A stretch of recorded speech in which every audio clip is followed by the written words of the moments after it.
Maka malaikat maut turun ke sini. Makanya ketika sakaratul maut sudah datang, maka yang baca Al-Quran hentikan.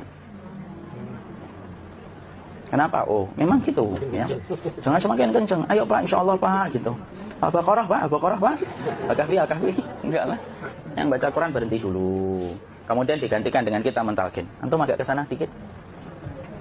Masya Allah ya. Orang yang meninggalnya kooperatif ini. maka agak kesini ya. Maka disunahkan kita untuk mentalkinnya. Nanti ketika mentalkin jangan terlalu sering, jangan terlalu membebani.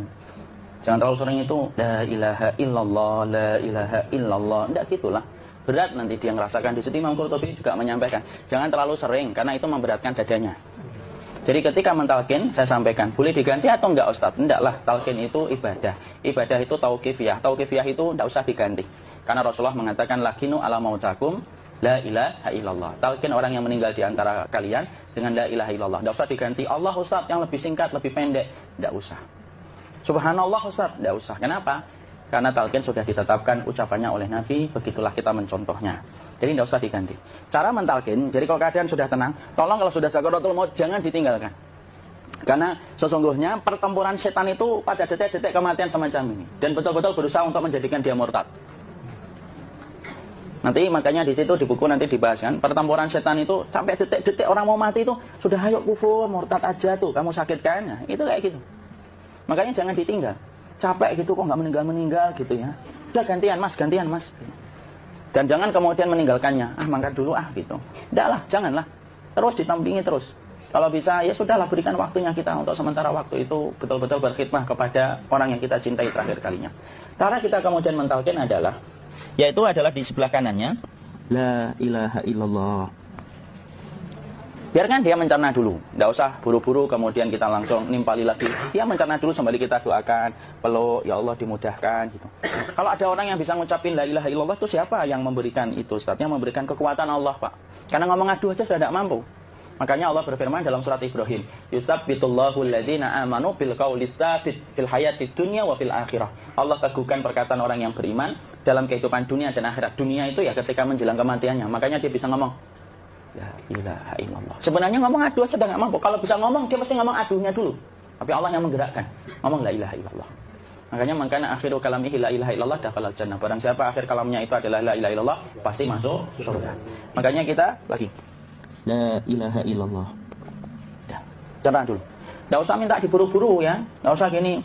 Ayo la ilaha illallah. Ayo. Enggak usah gitu. Ya, biarkan dia pelan-pelan gitu. Ayo tapak, ya Allah capek saya Pak. Enggak usah gitu. Ya ucapkan la ilaha illallah. Kemudian dia mencerna. Lalu kalau dia sudah mengatakan, untuk mengatakan la ilaha illallah. Nah, kalau sudah mengatakan la ilaha illallah, berarti sudah. Enggak usah ditalkin lagi, enggak usah. Belum meninggal juga, Ustaz? Enggak apa-apa, biarin aja. Dia di situ aja. Kecuali dia ngomong lagi dan enggak usah diajak ngomong, alhamdulillah ya Pak, ya Allah gitu. Terus dia jawab, alhamdulillah. Ya. Itu berarti ucapan terakhirnya alhamdulillah. Atau ketika habis ditalkin la ilaha illallah, yang lihat air. Nah, itu berarti ucapan terakhirnya air. Talkin lagi. Enggak usah marah. Aduh Pak, minta air. Mau minta air nanti aja dikubur gitu loh. Jangan gitu. Biarin aja, jangan kemudian setelah la ilaha illallah, la ilaha illallah. terus ayo tutup, awas ya ngomong lagi ya. Enggak usah gitu juga. Maka kemudian setelah la ilaha illallah sudah, enggak usah diajak ngomong gitu.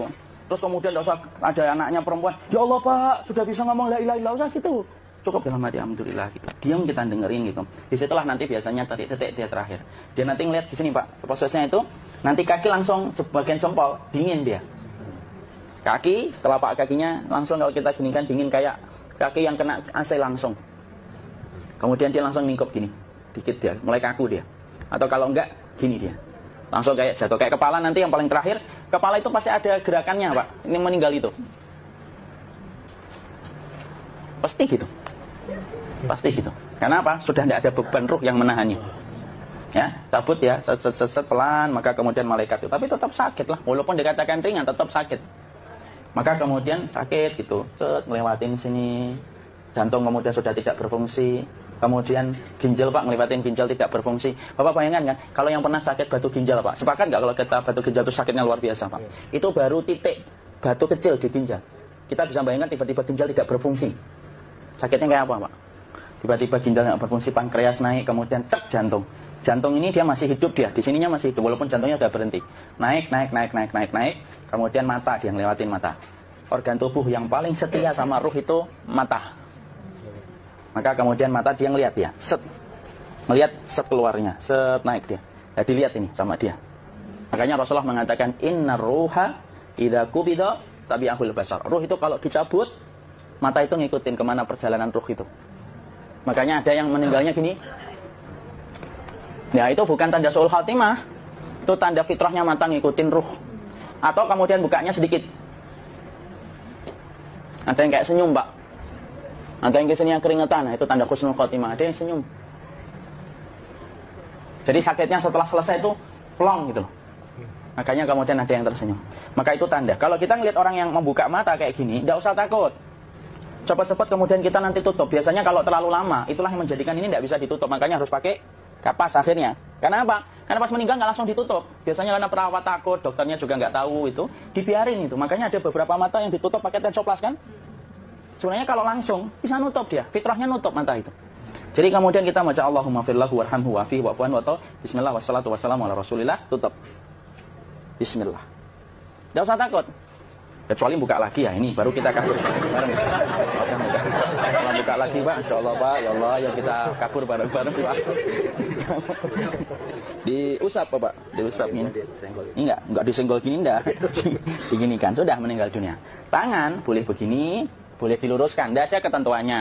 Boleh gini, boleh kemudian lurus. Enggak usah disalahin kalau ada yang lurus. Lu itu tangannya gimana sih? Posisikan kayak sholat. Enggak ada perintah kayak gitu. Jadi kemudian dikondisikan saja terus, maka kemudian dipijit-pijit, akiknya dikeluarin, kemudian jamnya dilepas, gigi palsunya dilepas kalau ada, ya. Kemudian apa setelah itu? Coba buku. Kemudian kalau bisa awal-awal, kemudian taruh buku atau sesuatu yang agak berat di perutnya ketika baru meninggal dunia. Kenapa kemudian ditaruh kayak gini? Bukan apa-apa, supaya membantu sisa-sisa pencernaan dia untuk keluar. Nanti Pak, biasanya kalau kita taruh agak yang berat gini, atau kemudian kita gini-gini kan. Ini udah makan belum, Mafi? Udah makan belum makan kok udah gede ya? Maka pencet-pencet kayak gini, biasanya nanti ketika dimandikan, nah pas dimandikan diginikan saja. Nah ini dia sudah keluar di belakang, dia gini. Terus nanti keluar dia. Nah ini keluar langsung di belakangnya. Dan memperlakukan orang kalau sudah meninggal dunia itu yang lembut gitu.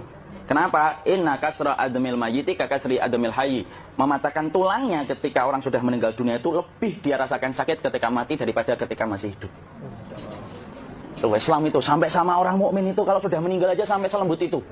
Kok hidup kasar itu kebangetan dia jadi orang itu. Mau sampai orang mati itu kemudian disuruh yang lembut, kalau ada aib disuruh nutup, tidak boleh diceritain. Misalkan di belakangnya beliau ini ada tompel, gagah tompelnya gede gitu, tidak boleh cerita. Masya Allah loh, sampai segitunya sunnah itu ngajarin kita untuk nutup aib. Kalau ada orang belajar sunnah sukanya buka aib, nyari-nyari kesalahan orang, sunnah yang mana dia pelajari itu saya bingung. Makanya kemudian gini, setelah selesai maka kemudian tutup dengan kain. Maaf ya Kia. Ya, nanti kalau nggak kuat nafas ngomong ya. Maka ditutup kayak gini, ditempatkan kemudian jangan di tanah tapi di atas dipan. Karena apa? Syekh Abu Malik Kamal Said Salim dalam Sahih Fiqh Sunnah menyampaikan supaya tidak cepat busuk. Dia taruh di atas, kemudian ditutup pakai kain apa saja. Ya, sembari nanti kita mempersiapkan tempat mandinya, tempat kafannya dan yang lain sebagainya. Maka kemudian kalau ada yang datang boleh dibuka. Kemudian kita mencium ininya apa? Kemudian keningnya. Kemudian kita berdoa, nutup lagi kayak Rasulullah ditutup, kemudian yang datang terakhir itu salah satunya Abu Bakar. Dibuka kemudian beliau, ya Allah ya Rasulullah, engkau adalah orang yang percaya hidup dan matimu. Dan tidak mungkin Allah itu mematikan engkau 2 kali ya Rasulullah. Maka kemudian ditutup kembali, saat itu para sahabat dalam keadaan mendung semuanya. Maka disitulah kita lakukan kayak gini. Ditutup gini saatnya. Kasihan tidak bisa napas, insya Allah tidak butuh napas lagi. Jadi kemudian kita semacam ini, kita persiapkan apa yang bisa kita lakukan. Nah itulah proses kematian dari sakit, sakaratul maut sampai kematian.